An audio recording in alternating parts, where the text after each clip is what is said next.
Os jogadores da seleção brasileira, tudo indica, resolveram, sim, disputar a Copa América. E estão dizendo aí que em determinados jogos pode haver uma manifestação conjunta, então abraços. Mas, sinceramente, isso aí é a montanha parindo um rato, né? Ou seja, ou joga ou não joga. Essas manifestações não vão fazer cócega no problema. E, de qualquer maneira, se o Rogério Caboclo tivesse continuado na presidência da CBF, a situação seria diferente, não só pela posição dos jogadores, mas tudo indica, ainda no fim de semana, o Caboclo teria demitido o Tite e também alguns diretores da CBF. Só que antes dele tomar essa decisão, chegou uma outra decisão do Conselho de Ética lá da CBF. Sim, existe lá um Conselho de Ética e que tem autonomia, o único órgão ali dentro que tem autonomia para isso, decidiu afastar Rogério Caboclo por 30 dias, enquanto prosseguem as investigações a respeito daquelas denúncias feitas por uma funcionária da CBF, que acusa o Caboclo de assédio de diversas tendências e matizes, né, inclusive moral. E depois apareceram aquelas gravações divulgadas na televisão, a internet tem várias reproduções aí, com ou sem a interlocutora falando, mas que deixa claro o seguinte: esse sujeito não pode voltar a presidir a CBF. Não pode voltar. O que vai acontecer na justiça, não sabemos, né? Pode haver um acordo. Aliás, há denúncia de uma tentativa de acordo anterior, e é chamado de denúncia porque era para calar a moça, para que ela não fizesse denúncia alguma, para que ela entregasse aquelas gravações, destruísse, etc., e assinasse um documento desmentindo os rumores que já existiam a respeito do problema. Que não começou ontem, anteontem, semana passada, uma coisa que foi se repetindo, segundo a própria vítima. E aquelas gravações, se havia alguma discussão a respeito de ser ou não ser o Rogério Caboclo, a própria defesa do presidente da CBF admitiu que sim, foi ele que conversou com ela naqueles termos, naquela situação, mas que era uma brincadeira, porque havia familiaridade, havia amizade, ela frequentava a casa dele, conhecia a família dele e tal. Mas é uma coisa muito frágil, né? Mas enfim, pode acontecer isso ou aquilo na justiça, um acordo, uma condenação com uma pena leve, pode acontecer uma opção de coisas. Mas ele não pode voltar a presidir a CBF. Não tem a menor condição. E não é o primeiro problema. Essa é uma acusação pessoal. Mas há também uma investigação na FIFA se o Marco Polo Del Nero ainda dá as cartas na CBF. Se o Rogério Caboclo se reporta ao Marco Polo Del Nero, que foi, por decisão da FIFA, banido do futebol. Alguém pode perguntar, mas o que a FIFA tem a ver com isso? Ocorre o seguinte: o futebol, ele além de hierarquizado, ele tem uma estrutura. A CBF é a representante do futebol brasileiro perante a Conmebol, e a Conmebol a representante do futebol sul-americano perante a FIFA. E o fato é que há uma relação jurídica e, portanto, a FIFA, sim, tem direito de estabelecer uma investigação querendo saber se alguém que foi por ela banido por causa do FIFA Gate, assim chamado, desde do caso do Nixon, tudo virou portão, né? Mas o FIFA Gate, que, claro, trazia denúncias e investigações e apurações a respeito da corrupção na FIFA e do envolvimento de diversos agentes de diversas federações nacionais e continentais na corrupção da FIFA. O Marinho foi preso porque ali havia utilização do sistema bancário e financeiro nos Estados Unidos para lavagem de dinheiro, etc. E aí, um abraço. Foram buscá-lo na Suíça. Obviamente com autorização do governo suíço. Mas só o governo dos Estados Unidos é que agiu de fato. Na Europa ficou só conversa para cá, conversa para lá, banning do futebol, investiga, mas muita gente saiu rica do negócio e sem grandes problemas, a não ser se afastar do futebol. Mas quando houve alguma ligação com os Estados Unidos, eles agiram. Agentes americanos foram lá prender quem tinha de ser preso por ter usado o sistema financeiro dos Estados Unidos em atos de corrupção. Ou seja, dinheiro derivado de atos de corrupção, obtido mediante atos de corrupção, a partir de atos de corrupção.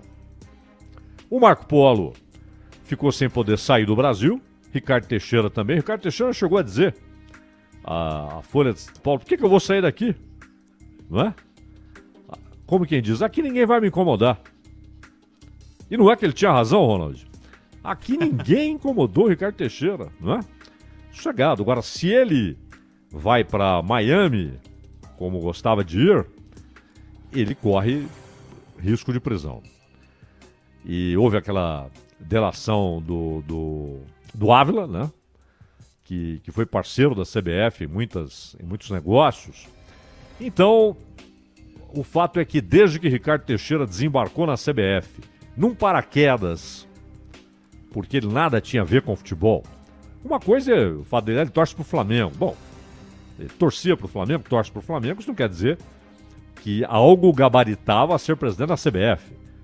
Ele nunca havia dirigido nada no futebol, mas era genro, na ocasião, do João Avelange. E o João Avelange falou, vai ser ele. Porque o João Avelange queria esvaziar o Clube dos 13. E foi o que aconteceu. Com o Ricardo Teixeira, o Clube dos 13 virou um braço da CBF, foi reduzido a uma espécie de departamento da CBF para conversar a respeito de contratos com televisão. Um papel irrelevante. E depois desapareceu. Também por obra do Ricardo Teixeira. Veio o Marinho, que se embaranou. Veio o Marco Polo Del Nero, que a FIFA decidiu banir do futebol. E aí veio o Caboclo. Mas todos ligados àquele movimento que começa no final dos anos 80, quando o Avelange lança de paraquedas o seu genro na sede da CBF. E o fato é que antes dessa história toda, FIFA e essa denúncia pessoal, já havia alguns problemas entre ele e o Tite. Porque depois da Copa da Rússia, o Caboclo queria demitir todo mundo e ficar só com o Tite. A comissão toda seria renovada.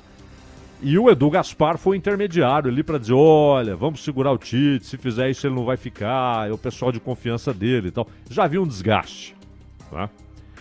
E neste fim de semana o Caboclo ia demitir o Tite. Provavelmente também sobraria para Walter Feldman, secretário-geral da entidade. Porque, de certa maneira, o Feldman, o Manuel Flores, que é o de competições, é o cara das tabelas, o Gilberto Rato, do marketing, o Marcelo Aro, das relações institucionais. O Caboclo esperava de todos eles uma espécie de blindagem. Mas é meio desesperado esse ato, porque, convenhamos, blindar como? Se há uma gravação, não é apenas a palavra de uma contra a palavra do outro. E aí, vamos ouvir testemunhas. Esse pessoal se apresenta e diz, não é nada disso. Não, há gravações. Eles já sabiam internamente que o problema ia estourar, tanto que, por enquanto, é uma denúncia. Não se sabe se é real, mas que teria havido a proposta de uma grana para a moça esquecer o assunto, né?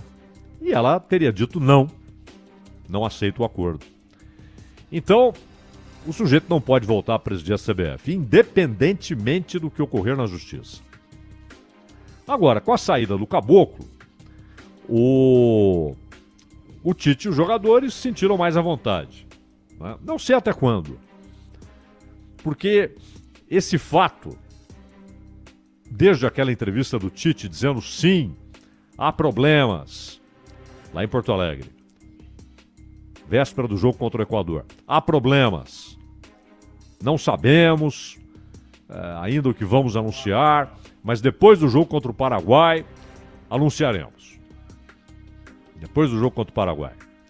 E as coisas se anteciparam, as coisas foram sendo antecipadas por novos fatos. Né? Esse silêncio entre o anúncio de que algo será dito e dizer realmente, esse silêncio acabou esvaziando um pouco aquele movimento e ao mesmo tempo provocou reações. Porque como o Bolsonaro deu não só o aval, mas o apoio à realização da Copa América no Brasil, a discussão saiu do campo do futebol, saiu daquela esfera lá de quem tem interesse pelo assunto e virou discussão política, não é? Então, quem é favorável ao Bolsonaro passou a defender a Copa América e a atacar os jogadores e a pedir fora Tite. E quem é contra o Bolsonaro passou a atacar a Copa América, defender o Tite.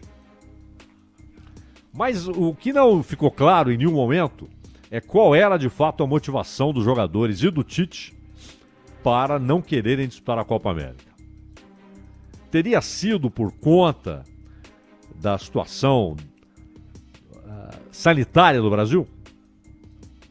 Ou os jogadores simplesmente seriam um motivo prosaico? Queriam férias, né? Cansados. Alguns vão ter de disputar ainda Jogos Olímpicos. A CBF quer levar o Neymar, só que aí o Paris Saint-Germain não é obrigado a liberá-lo. Porque 3 jogadores com mais de 23 anos podem ser chamados. Mas ela quer levar. E quer levar um goleiro. O Ronald espera que não seja o Everton. Pelo amor de Deus. Mas eles querem levar um goleiro experiente para defender o Brasil nos Jogos Olímpicos. São só 18 jogadores. Então, dessa turma que perdeu o amistoso sábado, Cabo Verde, me lembra aqui o Manuel, 2-1, daquela turma muitos não irão. Vão 18, 15 com a idade olímpica e 3 mais velhos. E a CBF, claro, quer que o Neymar esteja. Então eles falam, queremos férias, a Copa América e tal. Mas não havia essa reação antes, quando a Copa América estava anunciada para a Argentina e Colômbia. Então será que foi mesmo a história das férias? Ou foi uma espécie de movimento de solidariedade ao Tite, sabendo que o caboclo queria fritá-lo e ao mesmo tempo aproveitando um novo debate que surgiu com a vinda da Copa América para cá, para anunciar então essa posição. Dificilmente, talvez alguém diga numa entrevista, tal, não, sabe o que aconteceu? Nós resolvemos por isso, mas não acho que farão um anúncio com a motivação. Dirão, é o que já disseram, já vazou aí, amanhã deve ser formalizado pelo próprio Tite, vamos jogar sob protestos, aquele papo todo, né? Mas vão jogar. A AFA já havia anunciado que vai jogar, o Uruguai já havia anunciado que vai jogar, enfim, o boicote que se desenhou está esvaziado. Está esvaziado. O Messi vem, o Suárez vem, o Cavani, que nem pode jogar nas eliminatórias, está suspenso, vem. Então, está esvaziado. Se esses grandes nomes, mais o Neymar, se eles dizem, não queremos, então você esvaziaria a competição. Como eles vêm, a bola vai rolar, tá tudo certo. Agora, com relação a toda essa história, porque são crises paralelas, né? A crise desencadeada pela denúncia da funcionária contra o caboclo, isso é uma coisa, e foi isso que levou ao afastamento dele. Paralelamente, esse movimento dos jogadores e do Tite, o Casemiro chegou a dizer na sexta-feira, qualquer posição que anunciarmos será fruto de consenso. O que ele quis dizer? Que todos os jogadores iam tomar a mesma posição? Não só isso. Que jogadores e comissão técnica defenderiam a mesma posição. Então ali era a segunda crise. Paralela a essa história pessoal do Caboclo, mas que foi nas instalações da CBF, com funcionário da CBF, e que, portanto, é o motivo maior para que o Caboclo nunca mais presida a CBF. Talvez até façam aquelas coisas que costumam fazer, o cara volta, fica 2 dias, pede nova licença, 30 dias, mas não tem mais jeito. O sujeito não pode voltar a presidir a CBF. Tá lá quem? Tá lá o Coronel Nunes, que é da PM do Pará. É uma figura. Você sabe que o Coronel Nunes, ele inclusive tem direito, ele recebe indenização como perseguido da ditadura, Ronald. Sim, recebeu até há 2 anos ele recebia a grana.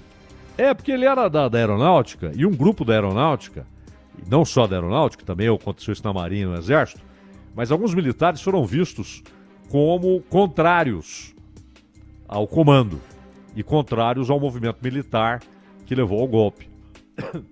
E ele, inclusive, mostrou documentos, evidências de que não só foi afastado, como perseguido, etc. Aí ele entrou na PM em 67, portanto não era assim, não era uma perseguição sistemática, né? Convenhamos, porque senão ele não teria entrado na Polícia Militar. Na época é inviável. Inviável. A Polícia Militar não receberia se as Forças Armadas dizem não. Esse sujeito aí, esse cara aqui foi da aeronáutica. Não pode. Né? Então não foi um negócio sistemático, mas ele conseguiu demonstrar lá. E ele já tem 80 e tantos anos, não é um cara que está projetando ficar na CBF e tal, mas ele está sempre lá, a terceira vez que ele lá desembarca para comandar o show. 82 aí, Dan.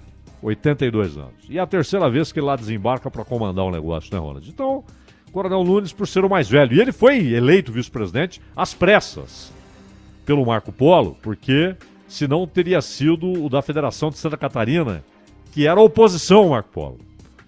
E que tinha mais de 70 anos, era o mais velho. Na época, tinha mais de 70 anos, era o mais velho. Aí deram um jeito do Coronel Nunes ser eleito vice-presidente. E aí, com o vice-presidente mais velho, ele assumiu.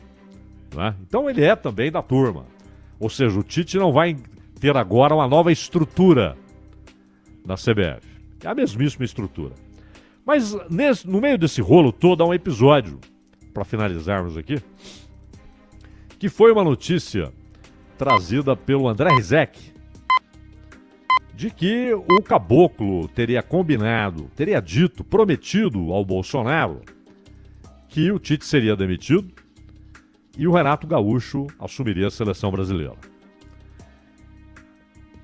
Que o Tite seria demitido, independentemente de ser verdadeiro ou não essa informação que chegou ao Rizek, né? E o Rizek não ia inventar isso da cabeça dele, tinha alguma fonte boa, ou de dentro da CBF ou de dentro do governo, e que disse para ele, tem essa promessa aqui do Caboclo pro Bolsonaro, né? Ou, se isso não é verdade, uma coisa é certa, o Tite seria demitido. Se o Caboclo não é afastado, o Tite seria demitido. E aí, a reação dos jogadores provavelmente seria outra. Não vamos disputar, não sei o quê. E pro Renato, se de fato fosse o Renato escolhido, se tudo isso for verdade, pro Renato seria péssimo. Porque ele chegaria já sob bombardeio. Atacado e tal. Seria péssimo. Um péssimo momento para ele. A instabilidade já o acompanharia desde o início. Desde antes dele assinar o contrato. Mas chama a atenção, se é verdadeira essa conversa, chama a atenção essa iniciativa do presidente da CBF. Porque a CBF, e isso inclusive é parte do estatuto da FIFA, a CBF não pode obedecer no que concerne a questões do futebol a qualquer governo.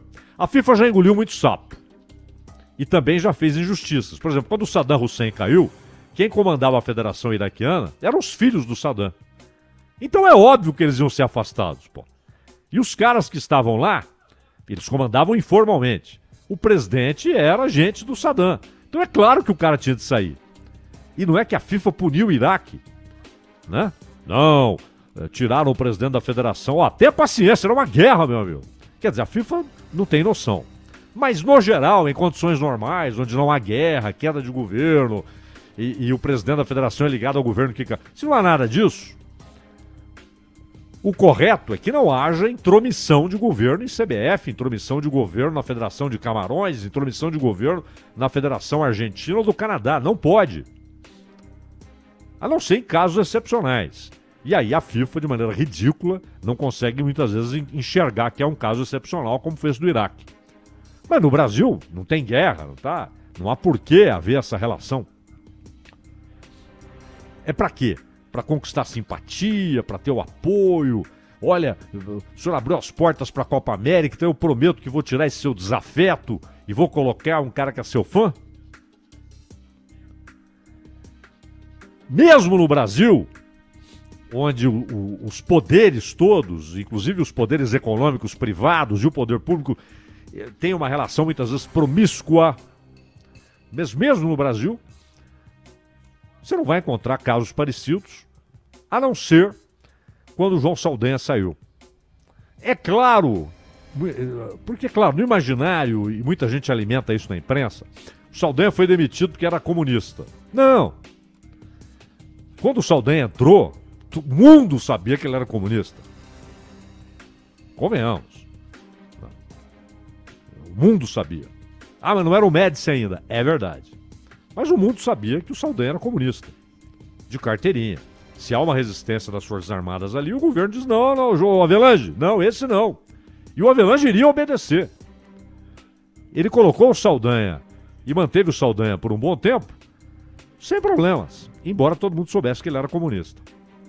Mas claro, quando outros problemas apareceram, isso também virou um problema. E aí, depois de uma campanha brilhante nas eliminatórias, ganhou todos os jogos, um show, quando ele monta aquele time que já havia sido ensaiado pelo Aimoré Moreira, depois da Copa de 66, que era o Fiola foi embora, veio o Aimoré, queriam o Dino Sani, foi o Saldanha. O Saldanha foi brilhante nas eliminatórias, montou um time formidável, e depois teve alguns resultados ruins, a derrota para o Atlético, que era chamado de Seleção Mineira, mas era o Atlético, treinado pelo Strick, e o empate com o Bangu no jogo treino, não tinha nem número na camisa. Aquele jogo é o derradeiro do Saldanha. Mas o Médici mandava recados, né? Queria a convocação do Dario. O Saldanha respondeu publicamente, eu não me meto no seu ministério, você não se mete na minha seleção. Típico do João Saldanha, né? Resposta direta, firme.